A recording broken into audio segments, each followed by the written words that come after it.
sahabat kabar Medan, bertemu lagi kita di program Smart Talk. Apa kabar semuanya hari ini? Semoga semuanya tetap sehat dan semangat ya. Kali ini aku nggak sendirian, karena Sarapia Desideria sudah ditemani oleh seorang penggiat sosial media, yaitu di sini sudah ada Cerita Jimmy atau Bang Jimmy. Halo Bang Jimmy. Hai Sarah, hai sahabat kabar Medan, apa kabar? Ya, sekarang kita akan cerita dengan Bang Jimmy terkait dengan bagaimana seorang social media antusias dalam menghadapi pandemi COVID-19. Yuk kita cerita-cerita. Bang Jimmy boleh nggak ceritain ke kita, ke sahabat kabar Medan dan sahabat Smart Talk, kira-kira kegiatan sehari-hari abang sebagai social media antusias ini bagaimana? Oke, sebelumnya penggiat sosial media itu ibaratnya kayak hobi sih sebenarnya. Tapi kalau main jobnya saya itu adalah saya bekerja di salah satu perusahaan telekomunikasi di Kota Medan. Tapi karena kebetulan saya interest dengan digital, dengan sosial media, akhirnya mau nggak mau ya ikut meramaikan persosial mediaan di Medan lah. Persosial mediaan di Kota Medan. Gitu. Baik, jadi Bang waktu pertama kali pandemi COVID-19 masuk ke Indonesia, apa yang Bang Jimmy lihat saat itu dari masyarakat pengguna sosial media? Pertama, saat pandemik itu heboh banget ya waktu itu, kan di sosial media itu gampang banget kita lihat ya. Takut iya, khawatir apalagi gitu, karena hampir setiap hari kalau kita scroll itu feed-nya, khususnya untuk buzzer-buzzer atau juga info-info gitu, pasti selalu soal kematian gitu, soal yang hari ini kena berapa, yang korban Ya, berapa, benar. terus yang sembuh berapa gitu kan. Otomatis apalagi kita bekerja juga di luar gitu kan, setiap hari di luar di market gitu, otomatis pasti sangat khawatir gitu. Tapi dengan seiringnya berjalannya waktu, sekarang ini khususnya ya mau nggak mau kita jadi kayak terbiasa sebenarnya. Walaupun kita tetap harus waspada kan, kita harus pakai masker kemana-mana, kemudian juga harus cuci tangan dan harus jaga jarak juga, nggak terlalu berdekatan gitu sih. Baik, nah Bang di sosial media sekarang kan banyak sekali yang mengkampanyekan tentang protokol kesehatan. Menurut Abang ini seperti apa? Cukup efektif kah untuk mengingatkan masyarakat atau bagaimana? Pasti cukup efektif dan murah ya. Mungkin di TV juga pasti gitu ya. Tapi sosial media kan di genggaman kita, everyday kita bisa lihat gitu. Seperti yang tadi yang saya bilang, informasi apapun yang terjadi di belahan negara manapun kita bisa lihat gitu. Apalagi untuk mengkampanyekan agar tetap waspada gitu, itu emang paling efektif ya sosial media. Jadi ya simple, cuma bisa ngelihat, bisa baca gitu, tahu kondisi yang paling up to date. Jadi benar-benar efektif. Baik, jadi tadi Abang sempat mention terkait informasi-informasi updatean dari COVID-19 ini. Menurut Abang, kira-kira cenderung informasi yang salah kan juga tersebar nih Bang, seperti hoax lah seringkali dibilang. Ini gimana menurut Abang? Kalau aku sih lebih lebih memilih informasi yang pas dari sumber yang pas. Ya karena contoh ya kayak gini Sar ya. Contoh kemarin banjir, ya kan? Karena begitu banyaknya informasi banjir di feed Instagram dan Facebook gitu, ternyata banyak juga banjir itu yang diupload itu atau yang viral itu bukan banjir yang di Medan, tapi banjir yang dari mana-mana gitu, dari daerah mana atau dari negara mana, itu juga di waktu yang lampau. Artinya itu kan menimbulkan ketakutan juga buat kita gitu kan. Oh serem banget, seserem itu gitu. Nah gitu juga dengan yang COVID kan sebenarnya. Informasi yang kalau bisa sih informasi yang kita dapatkan adalah informasi dari sumber yang terpercaya gitu. Jadi ya follow lah akun yang terpercaya menurut teman-teman gitu sih. Kalau bisa yang emang udah official dari penggiat berita juga, Betul, benar ya Bang ya? betul, Oke, betul. baik. Sebagai seorang social media antusias, apa yang paling berkesan selama pandemi COVID-19 ini dan apa yang dilakukan untuk menghilangkan kebosanan? Karena kita tahu kan kita lagi sempat lockdown, sempat juga ada yang PSBB di Jakarta gitu kan. Itu bagaimana Bang menghilangkan kebosanan? Awal-awal itu memang cukup cukup membosankan ya. Apalagi kebetulan saya bekerja, maksudnya daily itu bekerja dari Senin sampai dengan Jumat bekerja gitu.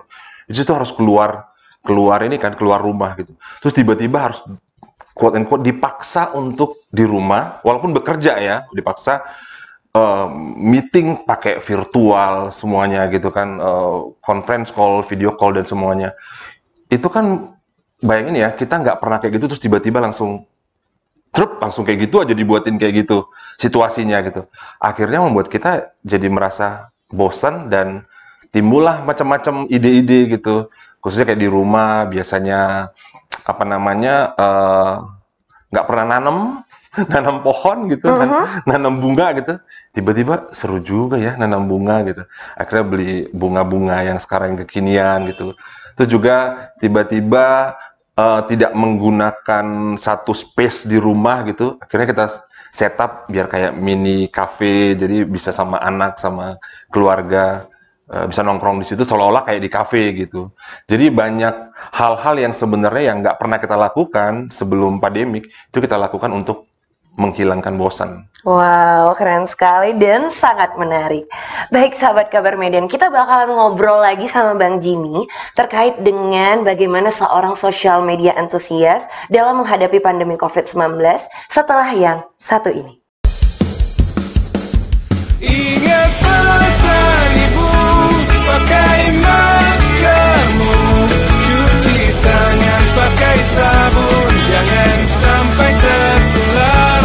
Ingat selalu pesan ibu, jaga jarakmu, hindari kerumunan, jaga keluargamu.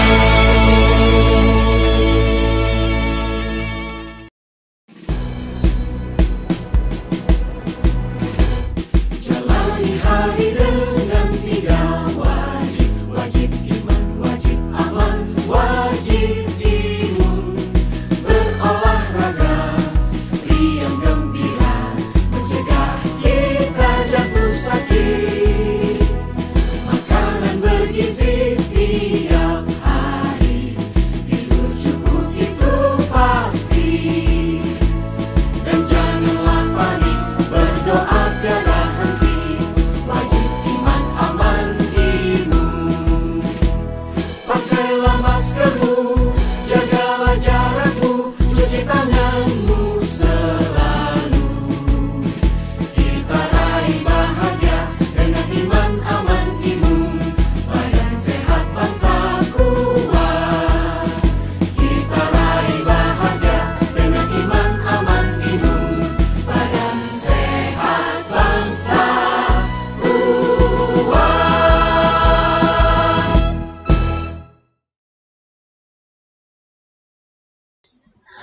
Sahabat Kabar Medan, kita kembali lagi di program Smart Talk bersama aku, Sarapia Desideria Panjaitan dan Bang Jimmy atau Cerita Jimmy.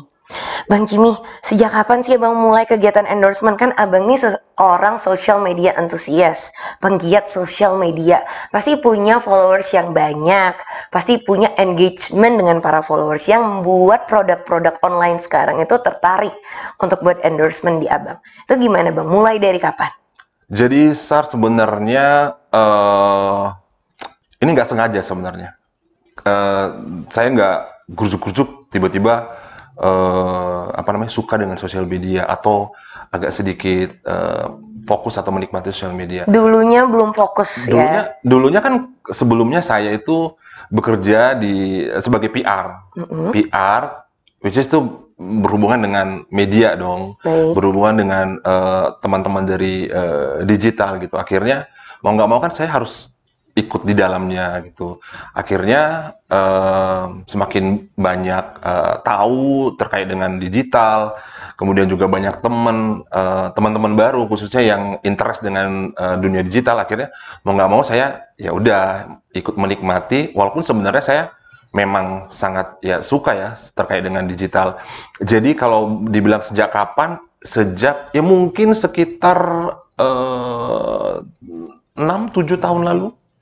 6 atau 7 tahun 6-7 yang tahun lalu. lalu. Wow. Itu masih zamannya Twitter waktu itu. Masih zamannya Twitter ya. Masih zamannya Twitter. Dan ini abang ada di platform Instagram. Sekarang Baik. kan Instagram lebih happening ya, lebih Ya, familiar. @cerita_Jimmy ya. Cerita Jimmy. Oke. Gitu.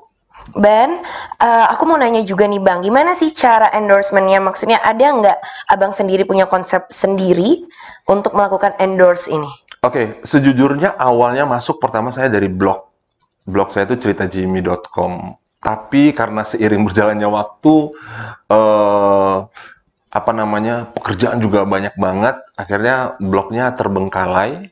Kemudian, kalau blog itu kan agak sedikit bukan ribet sih nyebutnya, agak sedikit detail karena kita harus menulis panjang gitu kan. Tapi kalau sosial media kan anytime, lagi nongkrong, lagi duduk gitu bisa langsung tweet, bisa langsung buatin caption gitu. Akhirnya saya lebih fokus ke Instagram gitu. Jadi pas juga Instagram itu kan ya memang salah satu platform sosial media yang lumayan booming ya, dan sampai sekarang juga masih banyak digunakan, khususnya foto atau juga cerita. Nah, ngomong soal cerita, karena awalnya saya di blog, sehingga Instagram saya itu pasti lebih banyak soal bercerita gitu. Baik, boleh nggak mungkin diceritain sedikit ke Kabar Medan? Kira-kira cerita Jimmy ini tuh bercerita tentang apa sih Bang? Kalau tadi abang bilang awalnya dari blog, Oke. ya kan? Waktu pas di blog itu abang lebih bercerita tentang apa? Dan apa yang bisa buat waktu di platform sosial media, terkhususnya di Instagram, itu bisa menarik hingga sampai banyak sekali ada endorsement dan segala macam. Nah, menariknya begini, setiap saya post sesuatu di Instagram, di Cerita Jimmy, itu pasti saya nggak mau ngepost hal-hal yang tidak terlalu penting gitu. Saya pengen banget engagement dengan followers, dengan teman-teman itu saat ngelihat postingan saya itu dia punya satu hal yang dia dapat gitu. Tentunya yang positif gitu. Jadi bisa jadi saya cerita soal family, bisa soal pekerjaan, bisa soal lifestyle, bisa soal anak, bisa soal karir, apapun itu. Jadi yang saya tulis adalah hal-hal yang related dengan Kehidupan sehari-hari. kehidupan dan diceritakan dengan cara yang sangat light, sangat simple dan gampang dimengerti. Berarti itu yang buat menarik ya Bang ya? Ya, jadi captionnya itu ya caption kita kayak ngobrol gini, biasa gitu. Oke, baik. Kita coba kembali lagi cerita tentang endorsement tadi. Oke. Ada nggak tawaran endorsement yang pernah ditolak? Karena kan tadi kan kita udah cerita nih gimana konsep abang untuk Oke. menerima endorsement, dan kira-kira sejak kapan pertama kali tawaran endorsement itu abang dapatkan gitu. Pernah nggak dari sekitar 7 tahun yang lalu hingga sekarang yang pernah abang tolak? Ada beberapa. Yang pertama adalah yang tidak pas dengan segmennya aku. Jadi Contohnya? ada salah satu aplikasi, saya nggak usah sebutin, aplikasi dance gitu yang untuk menjurus saya untuk posting sesuatu gitu. Sebenarnya nggak masalah, postingannya juga nggak ada yang aneh-aneh gitu. Cuma saya nggak bisa karena bukan segmen Nggak saya. sevisi sama si cerita Jimmy juga ya Bang ya? Bukan segmen saya gitu. Jadi Iya, otomatis oke. artinya kan bukan melulu soal uang kan. Sebenarnya bisa aja tinggal posting, cuma saya nggak mau gitu loh. Kemudian juga ada kayak obat-obat kuat kayak gitu-gitulah. Oke. Apa yang paling menarik Bang dari kegiatan endorsement yang selama ini udah abang jalani? Yang menariknya adalah pertama kita dipercaya. Artinya kita dipercaya punya kekuatan. Nah, di sini bedanya adalah saya dipercaya punya kekuatan yang positif artinya. Jadi yang saya sampaikan, yang saya ceritakan di Cerita Jimmy itu adalah pasti yang positif, yang membangun gitu. Oke, yang positif dan membangun. Betul. Wow, bagus sekali. Ada nggak yang berbeda dari kegiatan media sosial Abang selama ada COVID-19 ini? Entah itu semakin fokus pada suatu konten tertentu. Kalau tadi Abang bilang yang bisa membawa positif, yang bisa menginspirasi juga gitu kan. Kira-kira apa tuh Bang yang Abang fokusin sekarang? Yang fokus sekarang adalah karena waktunya lebih banyak dengan keluarga. Akhir-akhir ini saya lebih banyak bercerita tentang keluarga. Jadi tentang anak gitu, anak yang belajar harus di rumah, harus online. Kemudian kalau biasanya kan kita nggak terlalu tahu banget detail gitu karena kita kerja gitu, pulang juga udah malam. Terus tiba-tiba sekarang kita harus dihadapkan ngelihat anak, dia harus pagi-pagi harus di depan laptop dengan jadwal yang luar biasa sampai dengan siang. Akhirnya kita menemukan, wah gila ternyata berat banget gitu. Kita aja yang sudah dewasa kayak gini dengan pekerjaan di rumah gitu, work from home, tiba-tiba juga harus stres gitu. Bayangkan dengan anak juga yang dia nggak dapat sosialisasi sama sekali. Apalagi kayak anak saya itu baru tamat SD ke SMP, which is nggak pernah ketemu dengan temennya dong. Karena kan orangnya beda-beda, kecuali kalau naik kelas. Dan yang satu lagi anak saya kan kelas 3 naik kelas 4. Jadi kalau mereka pakai virtual meeting gitu juga kan mereka ya kenal dong gitu loh. Nah yang ini dari sekolah yang mana ngumpul terus mereka nggak kenal sama sekali, cuma bisa ngelihat bertatap muka melalui virtual. Jadi menurutku itu agak sedikit berat juga. Nah saya banyak bercerita soal itu gitu loh untuk kasih masukan juga ke papa-papa muda, guys. Papa muda. Oke, wah seru sekali sepertinya cerita Jimmy nih ya. Kalau di Instagram @cerita_jimmy ya Bang ya. Kalau blognya ceritajimmy.com. Betul. Oke, baik. Kita akan cerita-cerita lagi nih Bang Jimmy karena aku yakin sahabat Kabar Medan terkhususnya di program Smart Talk ini masih pengen cerita-cerita dan dengar cerita Jimmy ini seperti apa setelah yang satu ini. Ingat pesan ibu, pakai maskermu, cuci tangan pakai sabun, jangan sampai tertular. Ingat selalu pesan ibu, jaga jarakmu, hindari kerumunan, jaga keluargamu.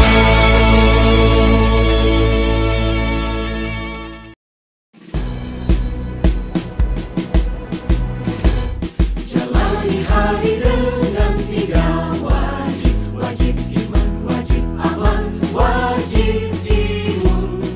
Berolahraga, riang gembira, mencegah kita jatuh sakit. Makanan bergizi tiap hari, tidur cukup itu pasti. Dan janganlah panik, berdoa tiada henti, wajib iman aman imun. Pakailah maskermu, jagalah jarakmu, cuci tanganmu selalu. Kita raih bahagia dengan iman aman imun, badan sehat bangsa kuat. Kita raih bahagia dengan iman aman imun, badan sehat bangsa kuat.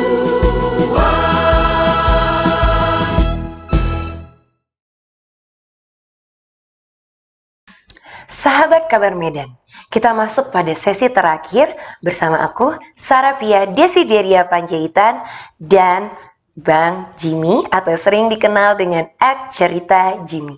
Yuk Bang, kita lanjut lagi ngobrol ya Bang. Seorang yang aktif di sosial media, bisa nggak Bang kasih tips ke sahabat Kabar Medan di program Smart Talk ini untuk membuat konten bermanfaat yang bisa dinikmati oleh banyak orang seperti yang dibuat oleh @cerita_jimmy? Tipsnya adalah jadi diri sendiri.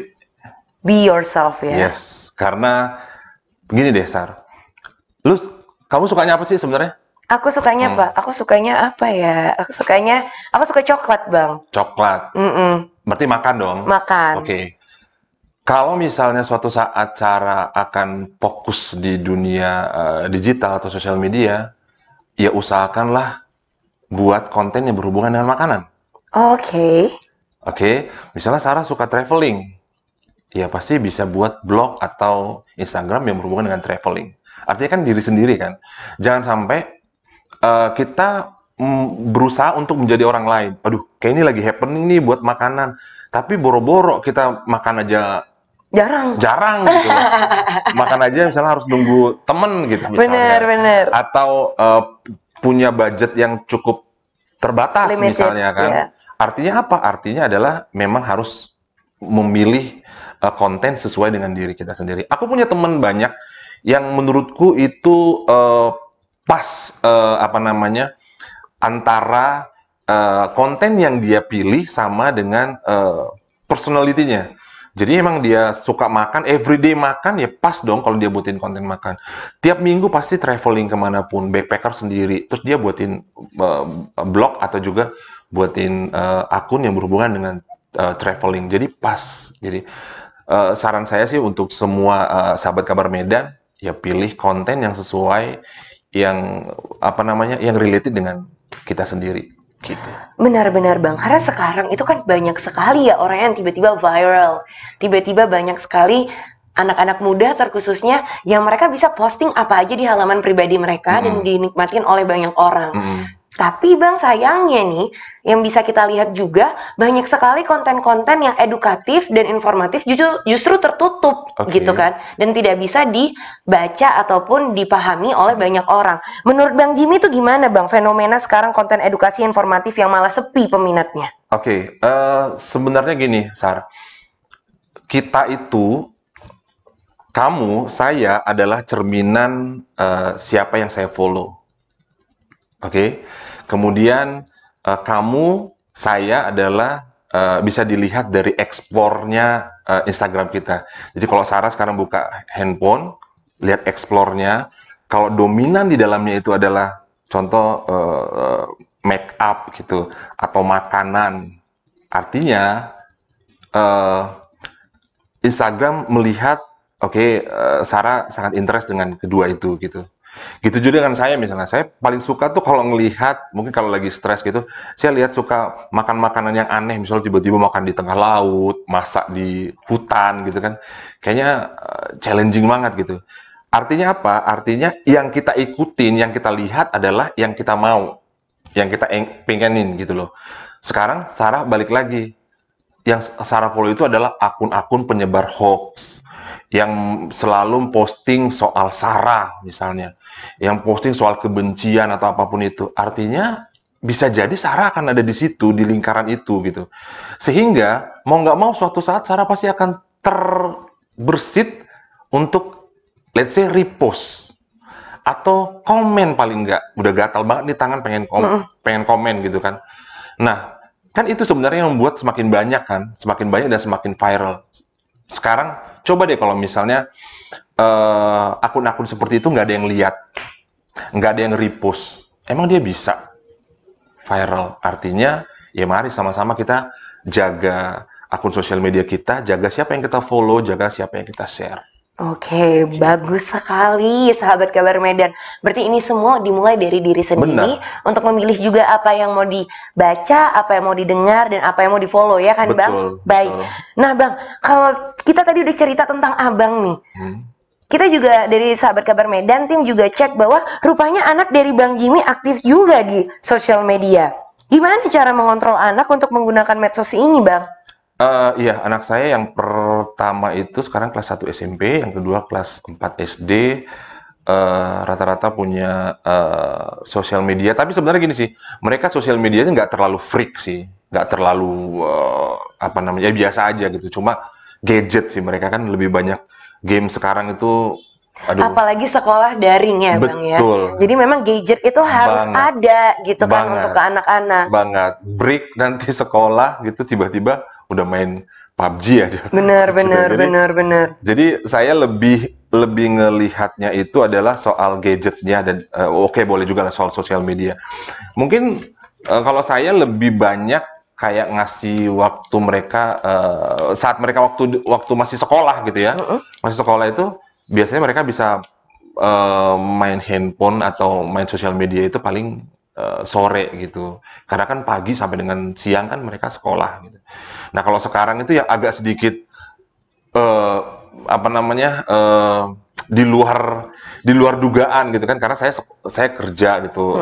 Istri saya juga bisa ngontrol sih sebenarnya, cuma ya tahulah anak-anak sekarang ya, mereka lagi Zoom kelas gitu terus tiba-tiba break, ya bisa aja main games atau main sosial media gitu. Intinya sih saya kebetulan anak saya itu karena dua-duanya itu adalah apa namanya kelas virtual. Saya tuh buatin kayak ini loh, Sar. Agak lucu sih sebenarnya. Setiap sore mereka itu report ke saya by WA. Oh, By WA. gitu. Terus mereka ngapain sih sebenarnya gitu. Sebenarnya sih saya pengen tahu aja segimana interestnya mereka dengan pelajaran gitu.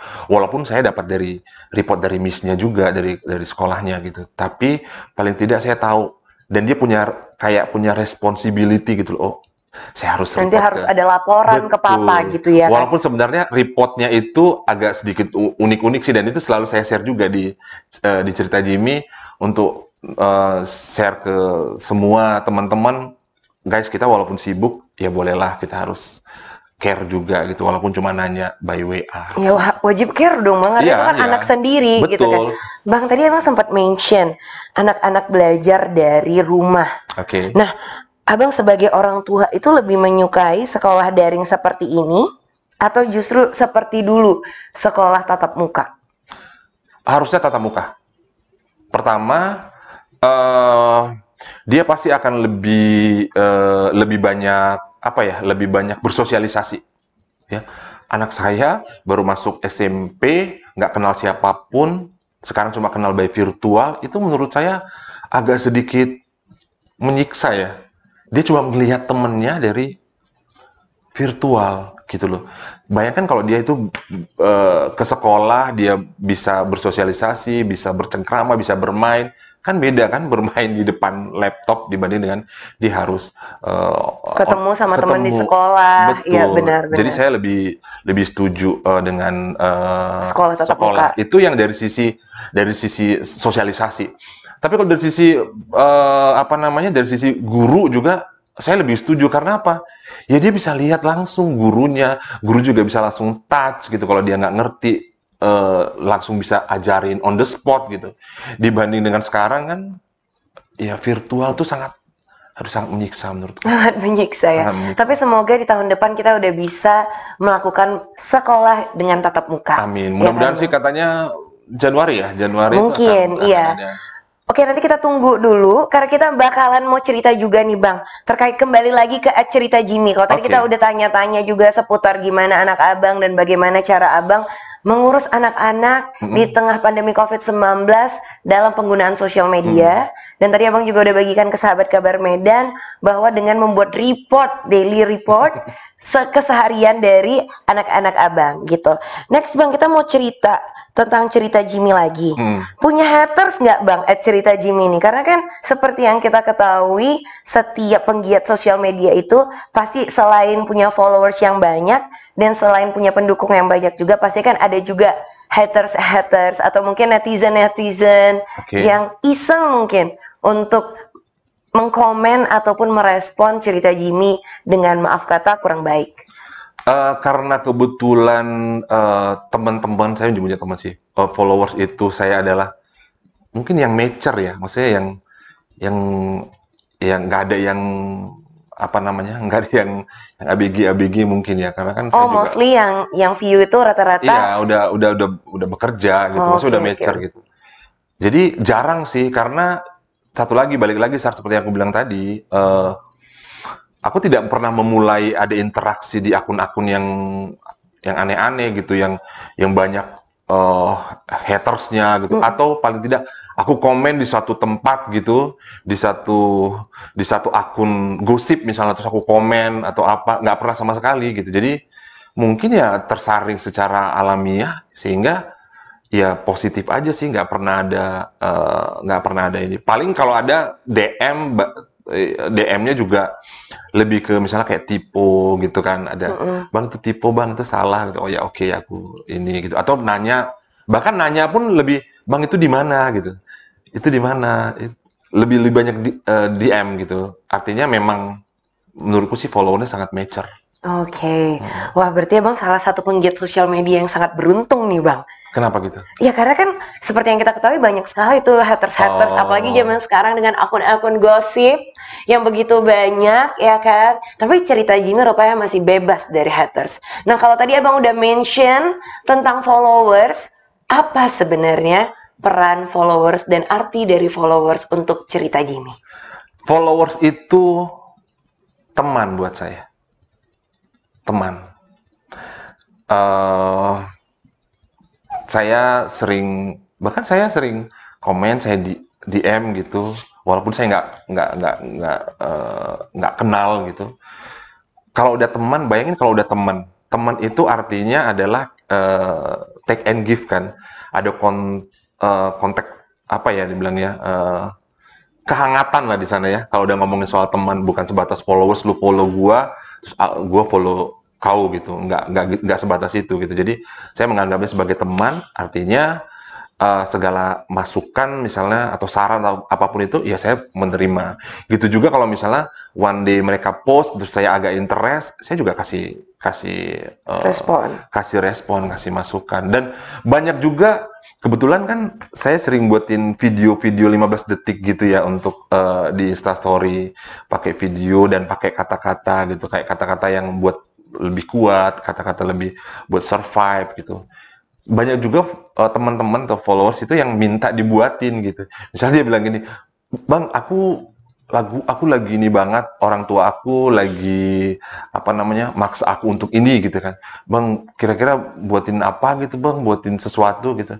Ya udah aku buatin 15 detik pakai kata-kata versi aku gitu kan. Karena mereka mungkin suka sama caption. Ya udah akhirnya aku buatin terus aku kirim, terus mereka share. Dan juga kadang biasanya kalau ada caption yang sifatnya itu lebih ke menguatkan diri gitu, itu banyak yang DM terus dia bilang, "Bang, aku boleh nggak ambil kata-katanya?" Ya monggo, sok, nggak apa-apa. Baik, wow, berarti memang cerita Jimmy ini sangat menginspirasi ya, Terima Bang. kasih sudah Ya, semoga dianggap kedepannya bisa menginspirasi. semakin menginspirasi dan semoga juga sahabat Kabar Medan bisa terinspirasi dari Bang Jimmy selaku yang sering dikenal dengan cerita Jimmy. Baiklah sahabat Kabar Medan, terima kasih sudah menyaksikan program Smart Talk. Ingat pesan ibu untuk tetap menjaga protokol kesehatan dengan cara 3M, memakai masker, menjaga jarak, dan mencuci tangan dengan sabun. Saya Sarapia Desideria Panjaitan dan di sini ada Bang Jimmy selaku penggiat sosial media @cerita Jimmy. Kami pamit undur diri terlebih dahulu dan sampai jumpa di program Smart Talk selanjutnya. Stay safe and healthy sahabat Kabar Medan. Bye. Bye-bye.